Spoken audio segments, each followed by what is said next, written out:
Ladies and gentlemen, good afternoon. It's my honor to introduce to you our Chargé d'Affaires, Ambassador Peter Burley. Thank you, Michael. Welcome, everyone. I'll be very brief. I've been impossible task, which is to introduce Mr. Tarun Das to you. I only want to say about him that he has been a pillar and a key to the evolving and emerging India-U.S. relations for decades. And he is continuing to do that work with the Aspen Institute, but he was a pillar in that early effort through CII. So without any further ado, Tarun, would you like to introduce the Undersecretary?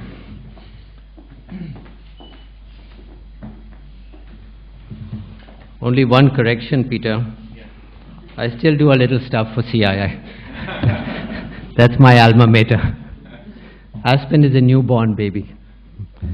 Mr. Ambassador, you and your team have made my day.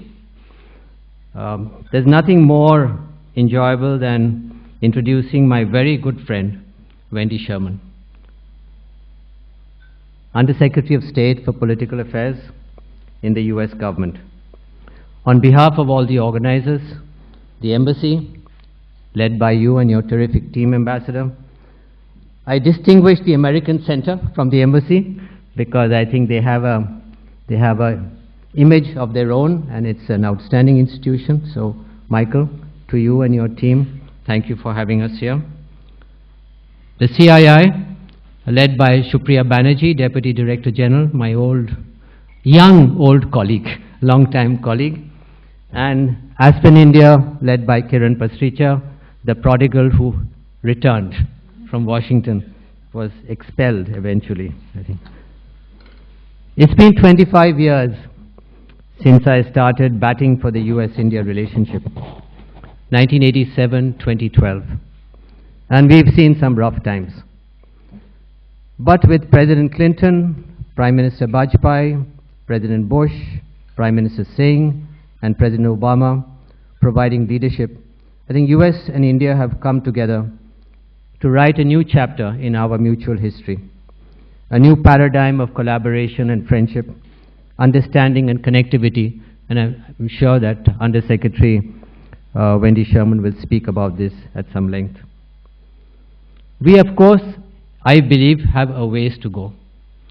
The potential is beyond belief and imagination, and therefore this relationship, I also feel very strongly, is not dependent on one or two or a few issues, but it's across the board, across society, across the economy, and across our whole security interests. So this partnership is about hitting, if I may use a cricketing terminology, 100 centuries together. This is what Tendulkar has done in cricket.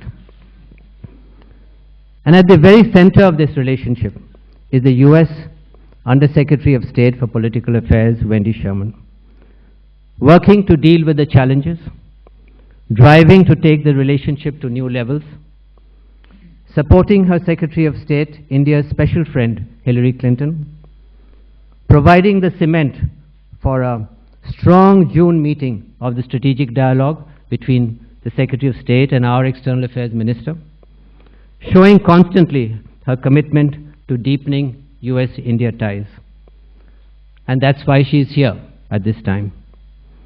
This young lady, she's all of 10 years younger than I am, is 6 months and 12 days in this job, but with a terrific track record of dealing with international affairs, an amazing mix of experience in public service, an outstanding reputation as a thought leader, strategist, and officer of the US government, and a regular, interested, committed participant in the US-India Track 2 dialogue, which we have been having since 2001.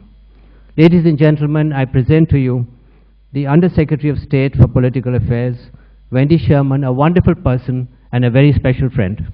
Wendy?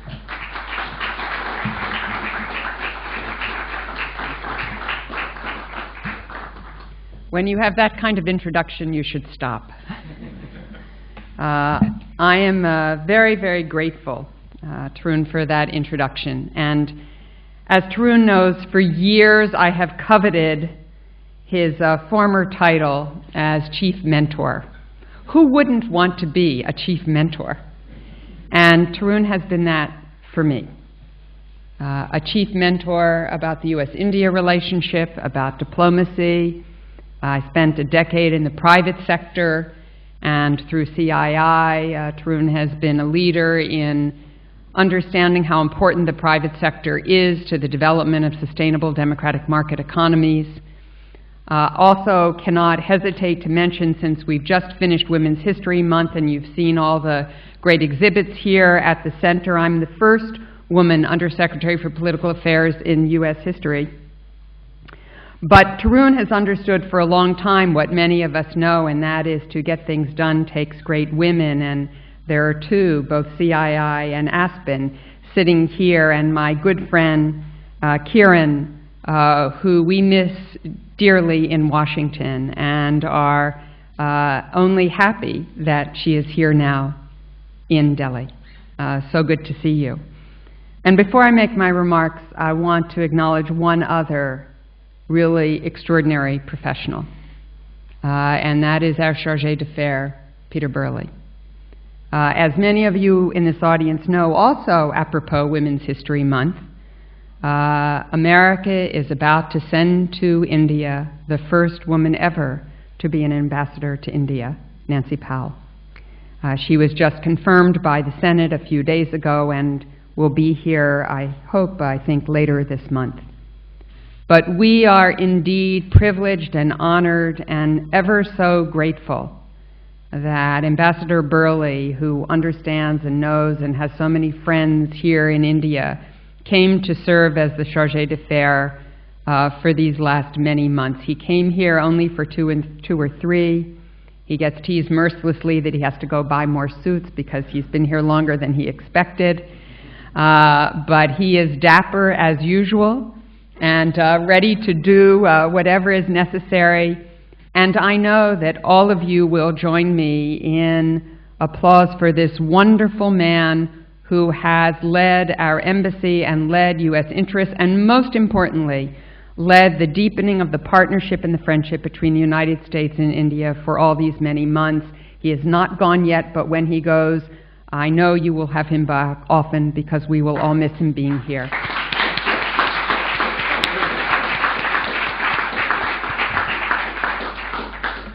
I want to do an official thanks to Aspen, India.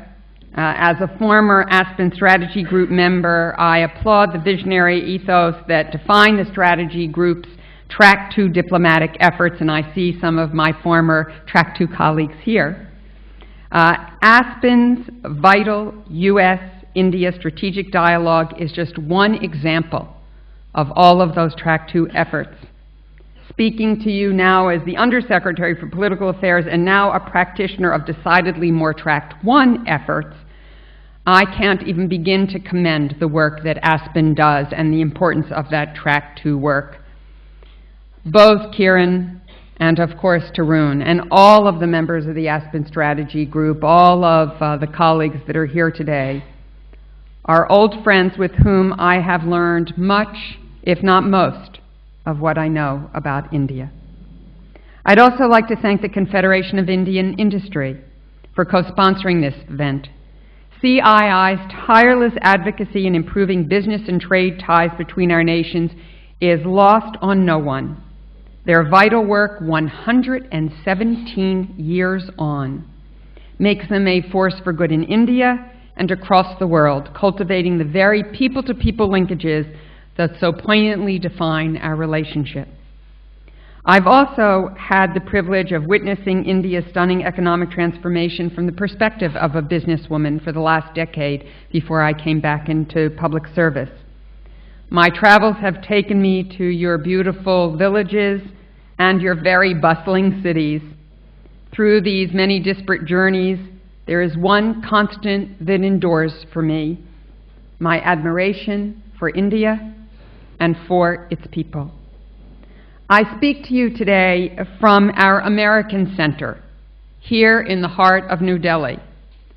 From where we sit, roads span out across this great and ancient land to the thriving high-tech hubs of Bangalore and Hyderabad, to the growing manufacturing centers of Pune and Chennai, and to east-west trade bridges of Kolkata and Amritsar. Few places better symbolize the vibrant ties between the United States and India than the American Center, a place where Indians come each day to meet, discuss, debate, and research, all while improving their understanding of the world and the United States. And I hope very soon there will be a similar venue for American students and travelers from around the United States to learn and appreciate India's rich history and culture at the now agreed to Indian Cultural Center in Washington, D.C. So I hope you all come visit that cultural center when you visit the U.S. as you are here today visiting the American Center. As the Undersecretary for Political Affairs, my portfolio covers the entire globe, which involves everything from dealing with challenges like Iran to maintaining our close friendships with friends and partners. Our partnership has undergone a spectacular transformation since I was last in government as counselor at the State Department during the tenure of Secretary Albright. I recall President Clinton's visit in 2000, which laid the foundation for our renewed engagement that culminated in the historic U.S.-India civil nuclear deal.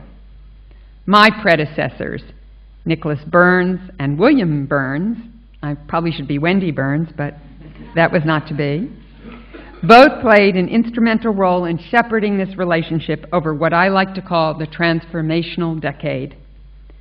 With their indefatigable Indian counterparts, Nirupama Rao, Shankar Menon, Shyam Saran, they built the framework for the robust partnership we see today. I know that Dr. Kissinger was just here in Delhi a few weeks ago, and we should all consider how far this relationship has come from when he was in charge. And he is a dear and good friend, and I have read his remarks about his visit here, and as always, with great insight and understanding. But despite all of the progress we've witnessed, we still hear today talk of the relationship somehow being adrift. The commentariat may never be satisfied in either of our countries. But let me assure you what I know you know to be true. This is a partnership built on substance, not just rhetoric. Ask our diplomats around the world who are forging new levels of cooperation, our scientists and educators who are engaging in cutting-edge research at top universities, our military personnel conducting joint exercises in the deserts of Rajasthan and the shores of Alaska. Today, I'd like to take stock of the bilateral relationship and where we stand after nearly 2 years after President Obama's historic visit here. At a time when observers of this relationship have some questions about its depth, I want to be frank as well about where the challenges lie. I want to also be equally open about the amazing opportunities I see before us and outline an ambitious agenda for the future. Since Secretary Clinton and Minister Krishna established our bilateral strategic dialogue in 2009, which will take place again in June in Washington, we have seen unprecedented levels of cooperation across the gamut of global and regional issues: economic, trade and investment, clean energy and climate change, education and development, and science and technology, health and innovation. Our cooperation is very strong and will only grow further when the strategic dialogue takes place again in June. Here are just a few things we've accomplished over the last few months.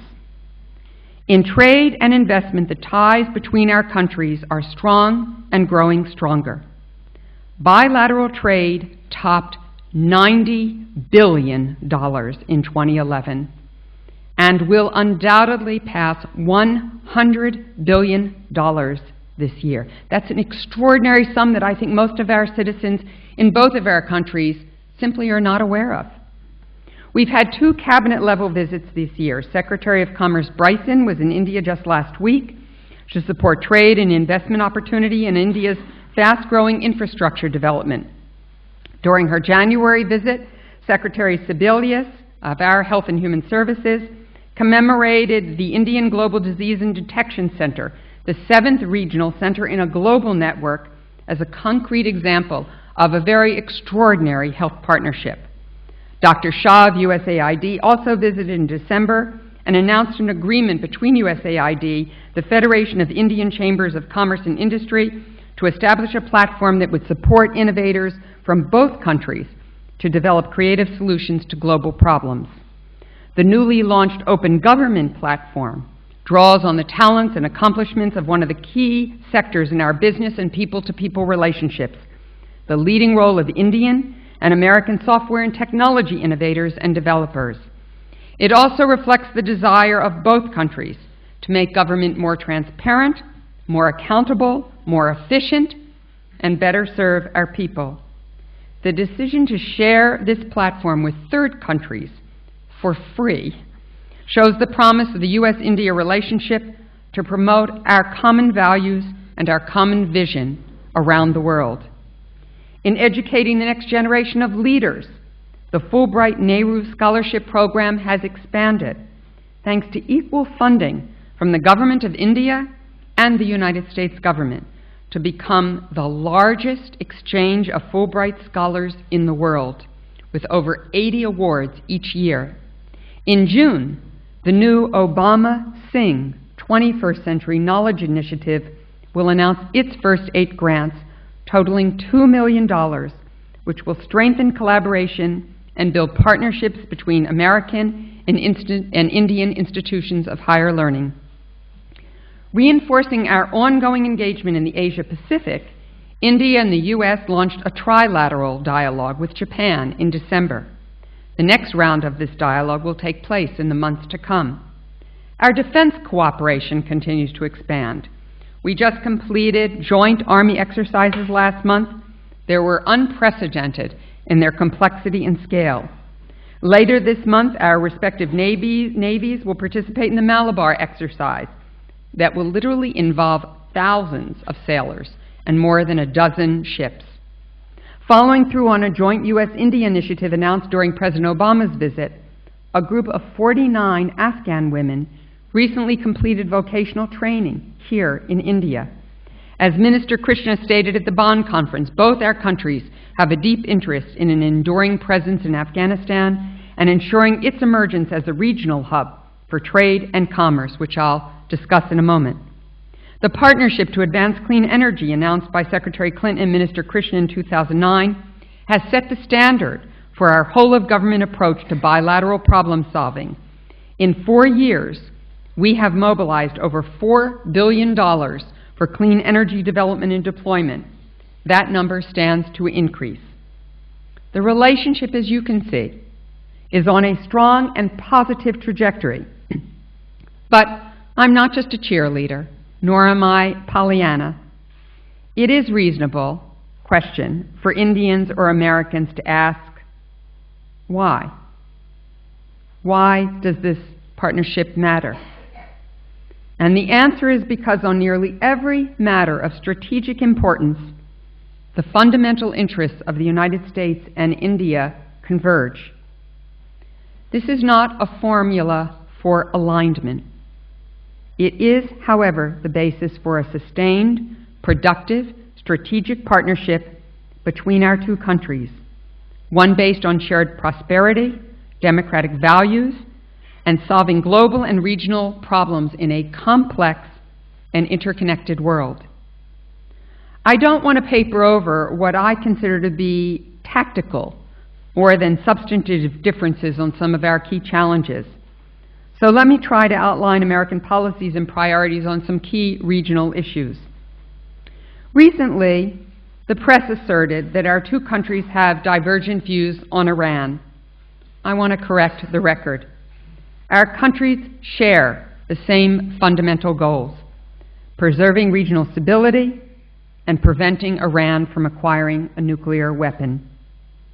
Achieving these goals requires making hard choices.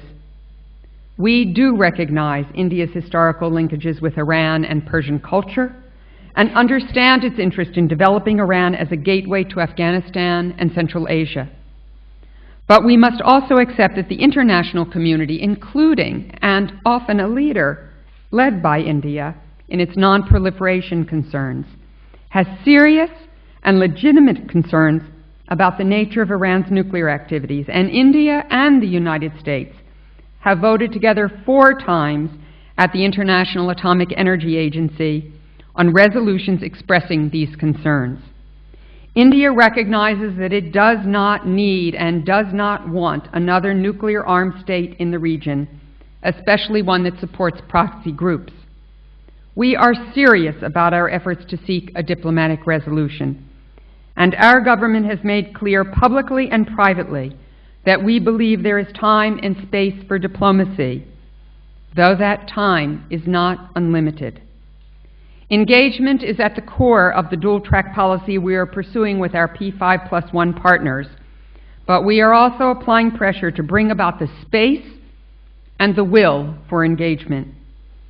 We do not and never seek to undermine India's energy security.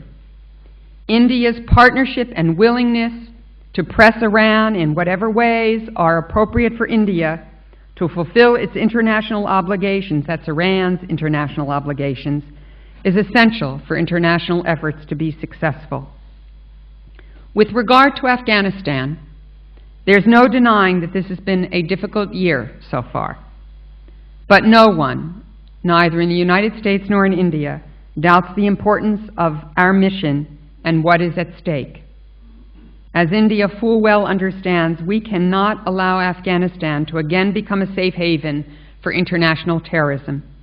This means adhering to the transition process established at Lisbon, supporting Afghan-led reconciliation efforts consistent with international red lines, building Afghan capacity, expanding regional trade and commerce, and ensuring Afghanistan's neighbors respect its sovereignty and security. We welcome and applaud the developmental support India has provided, from investing in Afghanistan's natural resources to training civil servants. India's vision of an integrated and prosperous region, articulated eloquently by Prime Minister Singh nearly 5 years ago, is one we wholeheartedly share and support.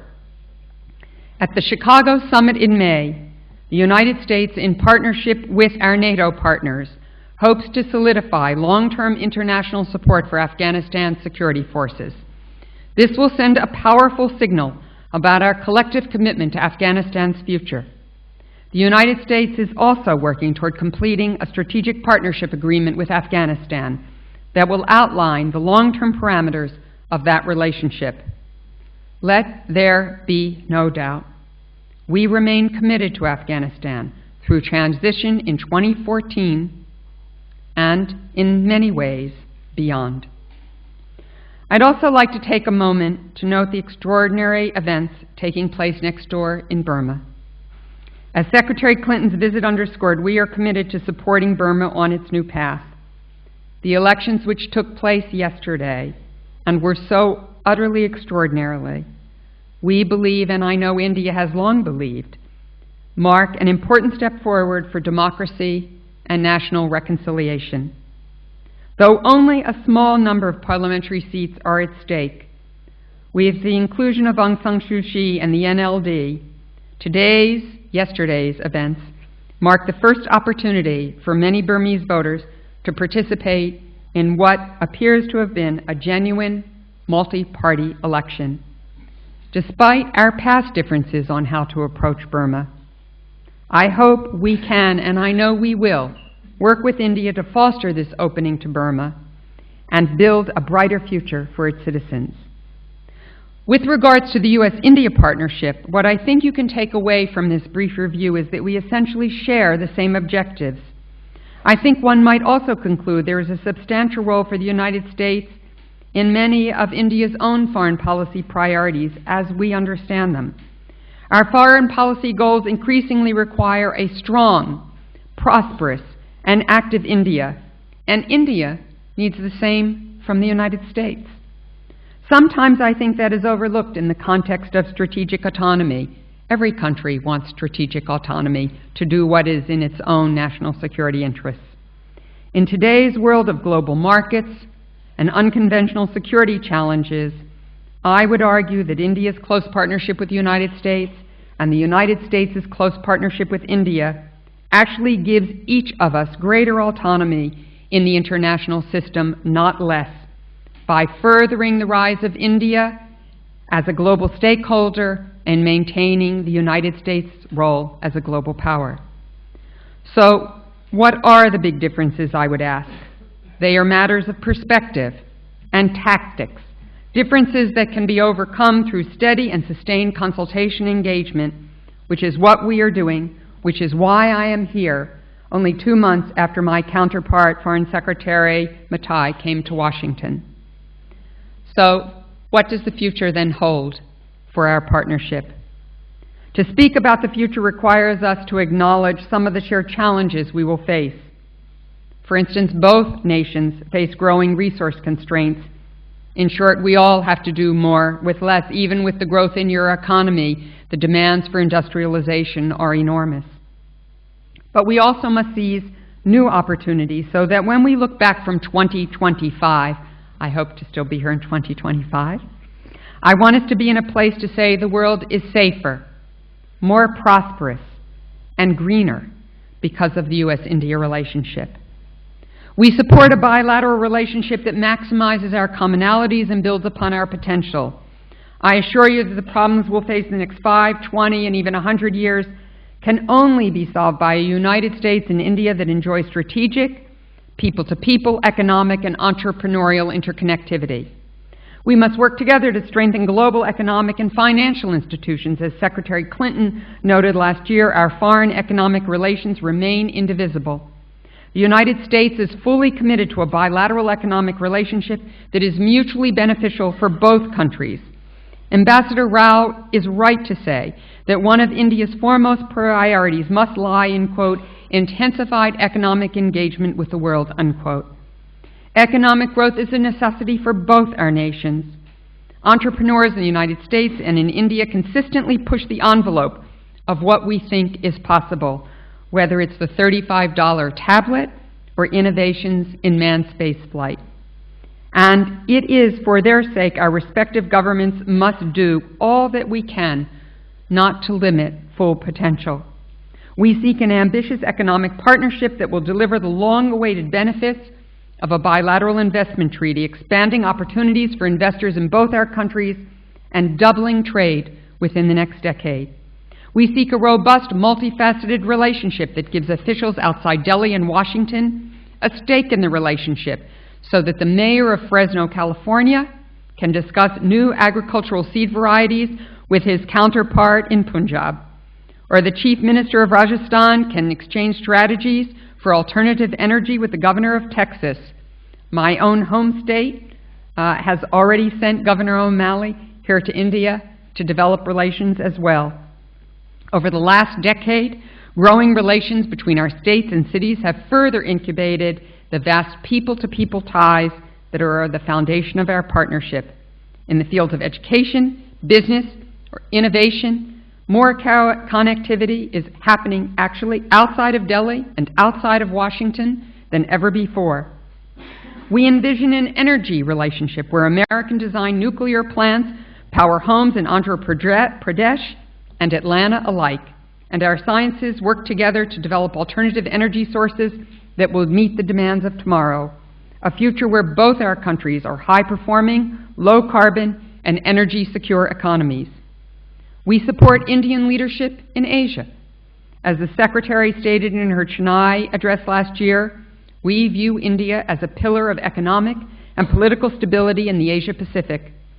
India's growing commercial ties with Bangladesh, its historic progress in fostering trade with Pakistan, strategic investments in Afghan mining, or tapping Central Asia's energy resources, India's Asia strategy of supporting open markets and open societies will reap enormous benefits for all segments of its society.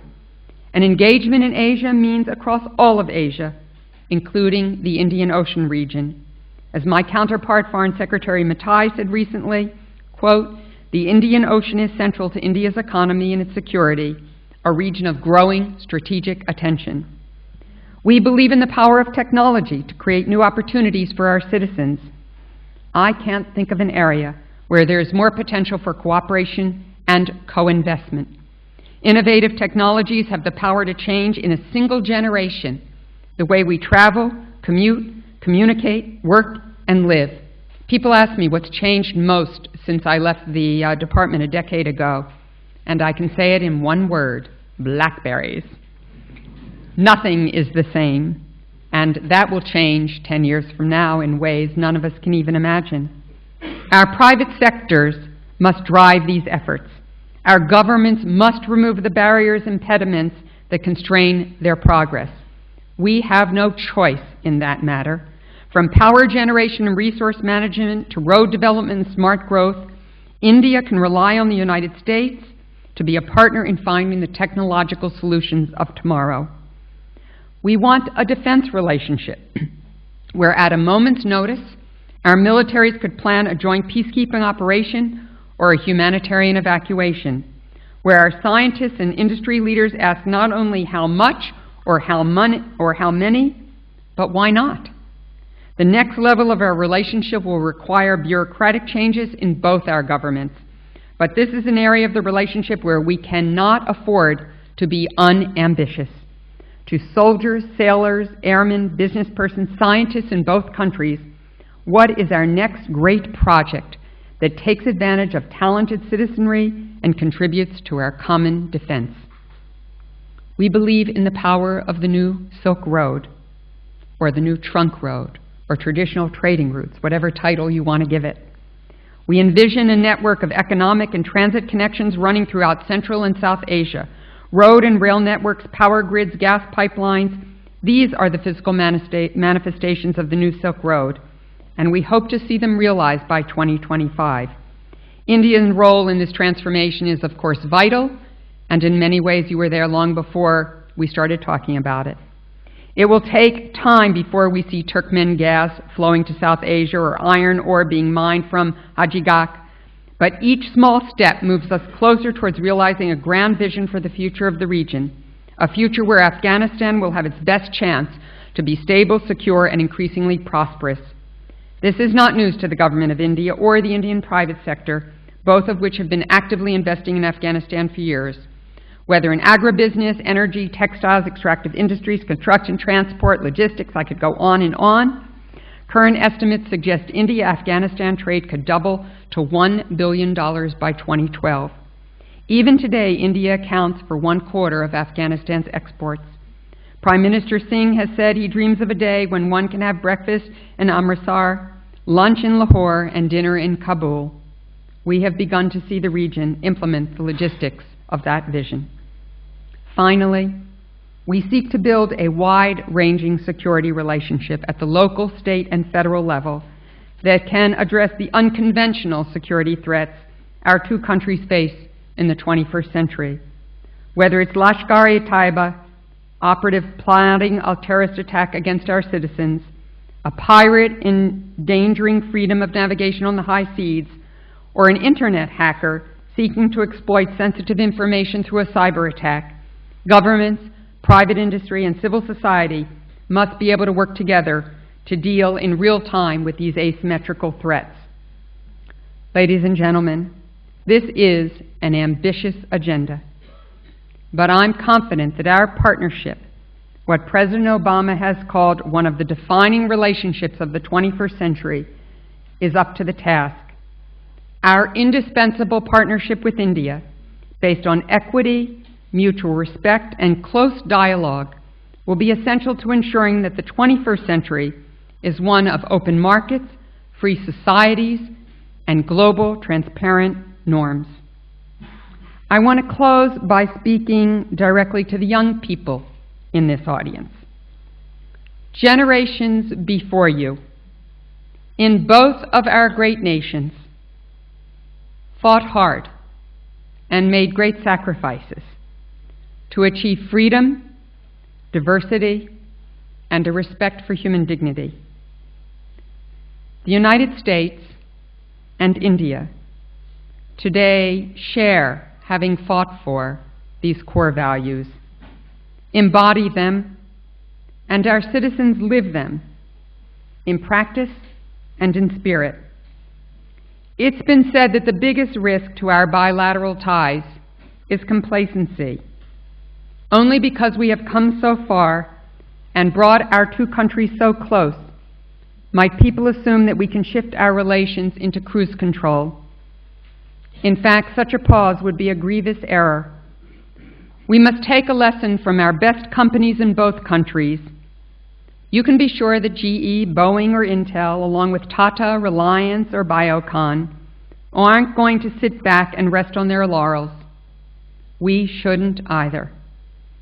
Over the course of this century, your generation, whether in Boston or Bangalore, has a chance to build a society that lifts your fellow citizens out of poverty, provides economic growth unparalleled in human history, where you can be agents for positive, democratic change in some of the toughest places in the world. I challenge all of you, as your parents and your grandparents did, to be driven and selfless, entrepreneurial, and yes, diplomatic, in order to engage positive change in your local community, your nation, and in the global society. Thank you very much.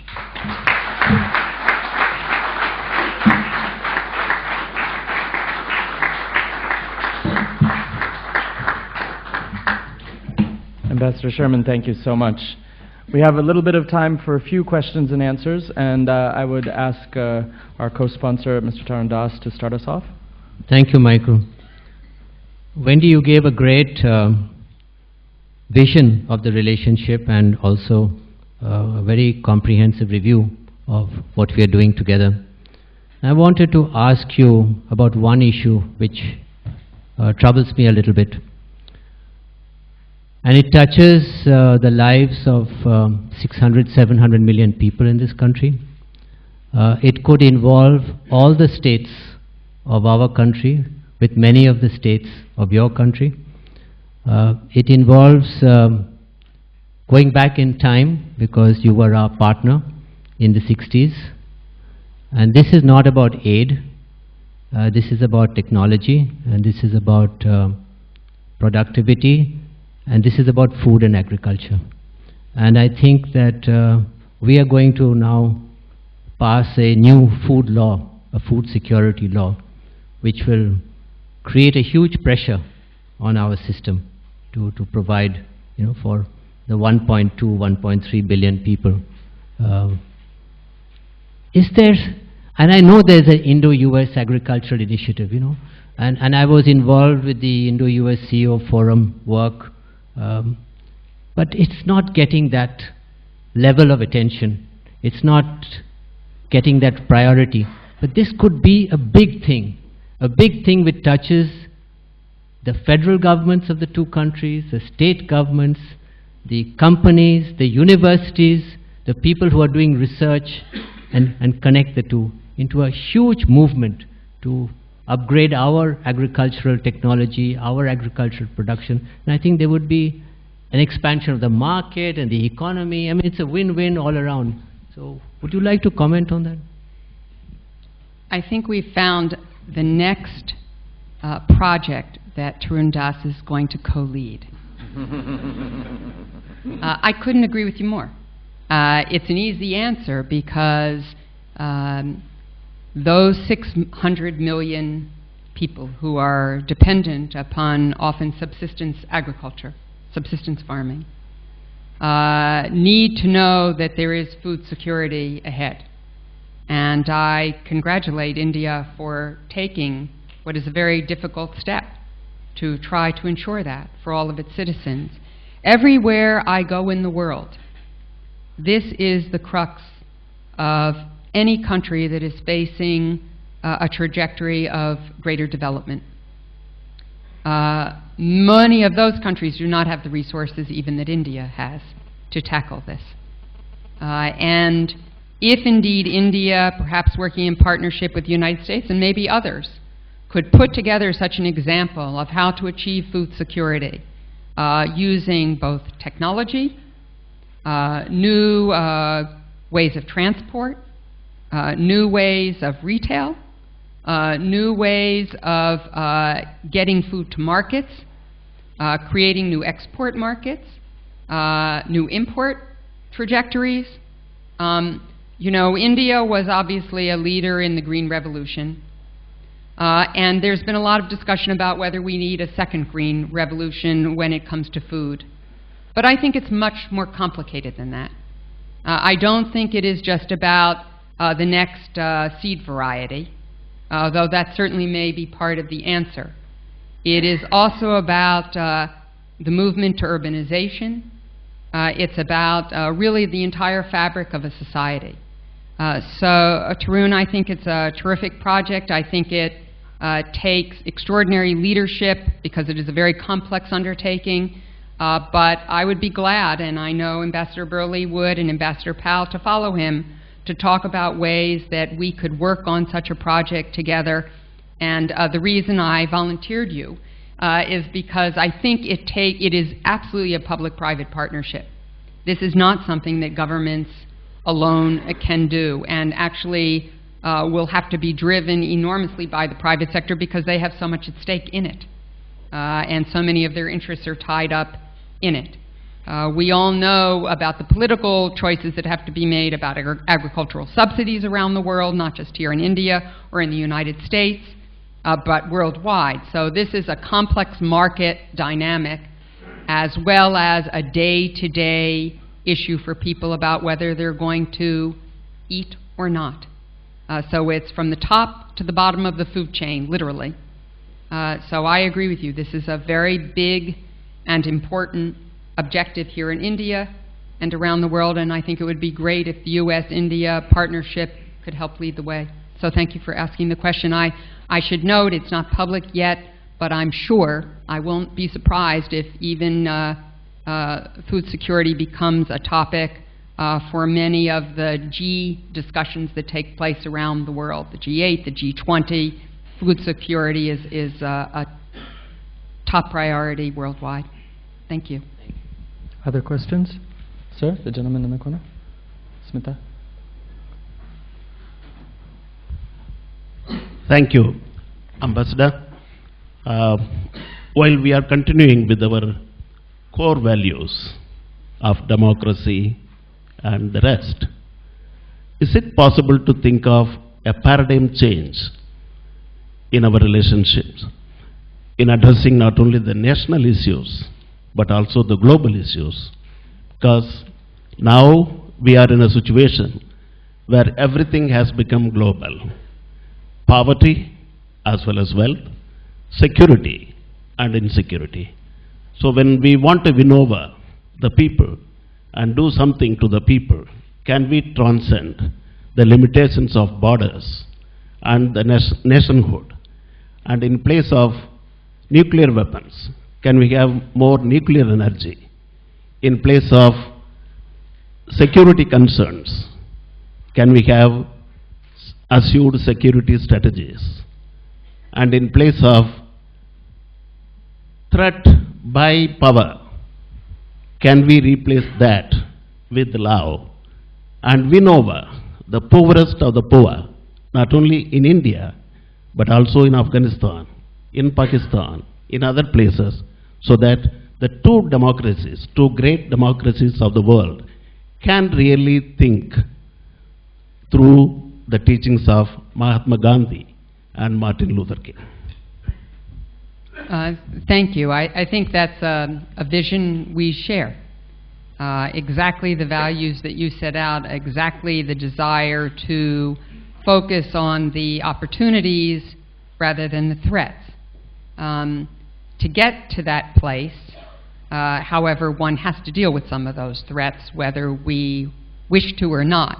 And part of that is, in fact, to try to change the paradigm, as you suggest, to a place where people think about the positives as opposed to the negatives. But we have a ways to go before we get there, and it is why, exactly as I said in my remarks, it's important to use this tremendous partnership that we have with each other to try to achieve those objectives. So thank you very much. The gentleman here. Thank you very much, Chairperson and Ambassador Wendy Sherman. It's been a very profound and enlightening presentation by you. A very important factor that would help our bilateral relationships is the capacity building.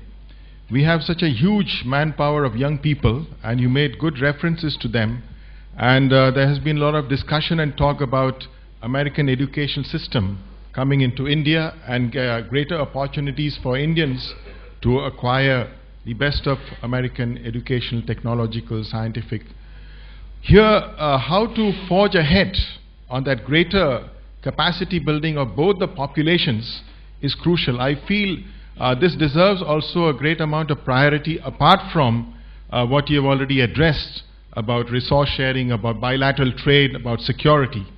So I feel that some mechanism has to be forged ahead whereby there will be a smoother progress made in this field. And secondly, as a member of the Baha'i community, I'm always thankful to the US government for the resolutions it passes condemning the violations of the Baha'i community in Iran. Recently, Senator Kirk spearheaded a resolution, and the Baha'i community of India as well as the world is always thankful to the US government for recognizing this aspect of the human rights. So I feel the capacity building aspect needs to be also given greater priority, because otherwise such a huge young population in this country feels neglected, because our own educational infrastructure with just 300-400 universities, while US with 3,500 plus universities, there can be some better systems forged to look into this aspect. If you have any comments, please. Yes, thank you. Several comments. One, when Secretary Clinton became Secretary of State, one of the priorities she set was to address youth around the world and to put a focus on young people, not only their educational needs, but their aspirations and what we owe to the next generation. And so we do a lot of youth training all around the world. Here in India, I think experts say by 2030, India will be the largest everything. The largest population, the largest middle class, probably still the largest poor in the world, but also the largest cohort of young people, as well as you'll probably have the largest cohort of older people. You're just going to have the largest everything. And so you were quite right to focus on young people, which is why that's where I ended in my address. When we have the strategic dialogue in June, we are going to, alongside of it, continue a terrific education dialogue. And your Minister of Education, our Minister of Education, will be building on many initiatives between our countries, including India's efforts to build its university system so that higher education is there for your young people as they come up in the world. So I think this capacity building is quite crucial. There are many societies around the world that, 40–50% of the population is under 18, and many, many, many more countries where more than half the population is under the age of 30. And so investments in education are crucial. I'm going tomorrow to Patna, and obviously one of the things that Minister Kumar has done is to put in place a greater focus on education, and I'm happy to say also girls' education, to make sure the kids go to school and stay in school and get literacy skills, and all of these kinds of efforts that India has started to do in just tons and tons of new ideas is useful here in India. We want to support that where we can, and very useful for countries all over the world. I think, unfortunately, we have time only for one more question. So, sir, if I could ask you to make your question quickly. Thank you. Yeah, you have touched on almost all points, madam, on security, other things. One or two points which I was thinking, what you come to know at the diplomatic level about this increasing our cooperation between two countries? Well, when you go to the people at the ground level, what I have collected a feedback from the people, villages, in the pubs, in the hotels, in the restaurant, elsewhere, the villages also, because I belong to a village. The people only say one question: you are a trusted friend. America is a trusted friend, very trusted friend. You have been helping us in many ways. What is that? That when it comes to security, security means you have faced the same problem. I hope you are getting my hint what I mean to say. You have faced the same problem as our country is facing. When it comes to taking action, concrete action, the people are raising their doubts. Why that? And when you will start calling spade as a spade? Because unless we do that, the people at the lower level are still having doubt. Their mind are troubled that why not America should come out clearly and say, yes, this is what has happened in America, this is what happened in India, in the parliament, or it is on 26th level, whatever. Why not we come out strongly? I am telling you, madam, I have visited America almost entire state. I have visited India and many countries. This is one question coming up. I thought I must talk to you. Thank you. And please satisfy that when I go back to some places, I will also tell them this is possible to do. Thank you. Well, thank you for your comments and for your question. I think that the United States and India are working very well together on counterterrorism. And India and the United States are both part of a global counterterrorism security forum that has met already and will meet again in June, and both the United States and India, I think, will be present at that forum, which will take place in Istanbul this time. The first meeting was at the UN General Assembly last year, and it is quite crucial that we continue to work in this regard. We have just posted on our website as part of our rewards program a $10 million reward and a $2 million reward for leaders of Lashkar-e-Taiba. And I think that we are very committed to this effort, as is India, and it is very crucial whether it is in India, where the United States also lost 6 Americans in the attack in Mumbai, or it is anywhere else in the world, because there are acts of terror elsewhere always in the world. I just was in 5 countries in Africa which face constant threats as well, that we all use these global forums to try to deal with this asymmetric threat, which is crucial for all of us. And it's something that India brings skills and capabilities to the table. We bring skills and capabilities to the table, as do other countries, and we must all join together to deal with this threat. So thank you for raising the concern. Thank you all very much, Ambassador Sherman, Mr. Das, Mr. Ambassador Burley, and all of you. We really appreciate your time and your thinking and your thoughtfulness. I apologize, I know there are so many questions left. I would encourage you to stay in touch with us as we continue this dialogue with our visitors from Washington, as well as online through our Facebook page, as well as through our websites and our Twitter feeds. Again, my gratitude to you, ma'am, and to all of you for being here. Thank you very much.